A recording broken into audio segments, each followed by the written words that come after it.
کیا ہے؟ پام کتنے ہیں؟ پاک کتنے ہیں؟ ناپاک کتنے ہیں؟ اچھا، محفل کے اندر پاک کتنے ناپاک کتنے، یہ کون بتا سکتا؟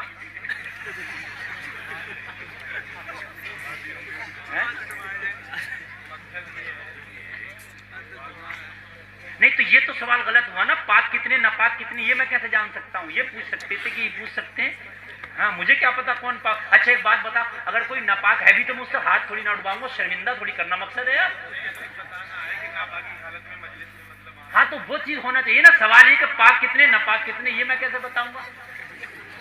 ہے نا، سوال یہ ہونا چاہیے کہ محفل میں پاک اور ناپاک میں آنا کیسا ہے، یہ بات۔ ہاں یہ بات صحیح ہے، تو ظاہر سی بات ہے یار، یہ تو محفل رسول ہے، ناپاک تو آنا ہی نہیں چاہیے، بہت موٹی سی بات ہے، یہ تو ہر حال میں پاک آنا چاہیے، یہاں تو پاک ذکر ہو رہا۔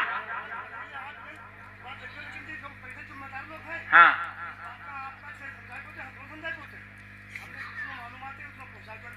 ہاں ٹھیک ہے، آپ بیٹھو، آپ کی بات سمجھ گیا، سمجھ گئے، اب آپ کی بات سمجھ گئے، بیٹھ آپ کی بات سمجھ گئے، لیکن سوال آپ خود نہ لکھتے، سوال کسی سے لکھواتے، یہ آپ کی غلطی ہے، یہ ان سے لکھواتے نا، ان کی کیا غلطی ہے بیچاروں کی، آپ لکھواتے۔ اب آپ کی بات یہ سمجھ گئے، انہوں نے پھر بھی سمجھا دی مجھے، میں نے سمجھا، اب آپ بیٹھے رہیں۔ دیکھیے ذکر رسول جب سنا جائے، سمجھ رہے آپ، تو پھر یار ناپاک کا تو کوئی میٹر ہی نہیں بنتا۔ اور ایک بات تو تمہیں اور بتا دوں، لوگوں بات، ذکر رسول کو چھوڑو، ناپاک تو کبھی نہیں رہنا چاہیے۔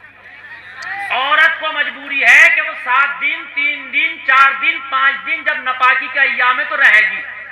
مرد کو کیا مجبوری ہے کہ وہ ناپاک رہے گا؟ تجھے کون سا حیض آ رہا ہے؟ میں ایک بات بتائیے، جو 8 دن گھوم رہا ہے، جو 3 دن ناپاک گھوم رہا، تو کس مجبوری میں گھوم رہا؟ ناپاک ہوا، اللہ نے پانی دیا، ابھی غسل کر لے۔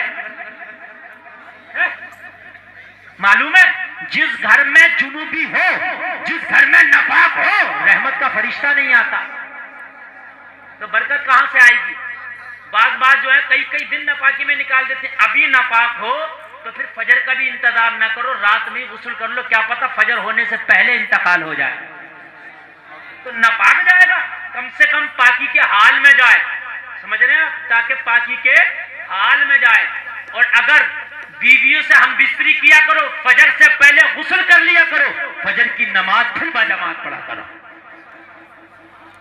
بات سمجھ رہے کہ نہیں سمجھ رہے؟ ہاں، دنیا میں ایک ہی آدمی تھا جسے انتقال کے بعد حالت ناپاکی میں دنیا سے چلا گیا اور اسے فرشتوں نے غسل دیا تھا، سمجھ رہے؟ حضرت حنظلہ نبی کے صحابی، مگر میاں وہ مصطفیٰ کا صحابی تھا، وہ اسپیشل کوٹا ان کے لیے تھا۔ ہم تو اگر مر گئے تو مر گئے، اس لیے پاک رہو، تیاری رکھو، پتا کچھ نہیں، موت کا فرشتہ کہاں کے کہہ دے السلام علیکم، پتا کچھ نہیں ہے، تو جلسہ کہیں بھی ناپاک نہ گھومو۔ پاک اگر ناپاک ہو جاؤ تو کھانا بعد میں کھاؤ، پہلے پاکی حاصل کرو۔ اگر بھوکا مر گیا تو کوئی ٹینشن نہیں ہے، ناپاک مر گیا تو ٹینشن ہے۔ بات سمجھ گئے نا بھائی؟ آپ نے بہت اچھا سوال کیا، سفید ٹوپی والوں آپ نے بہت اچھا سوال کیا، یہ ثواب آپ کو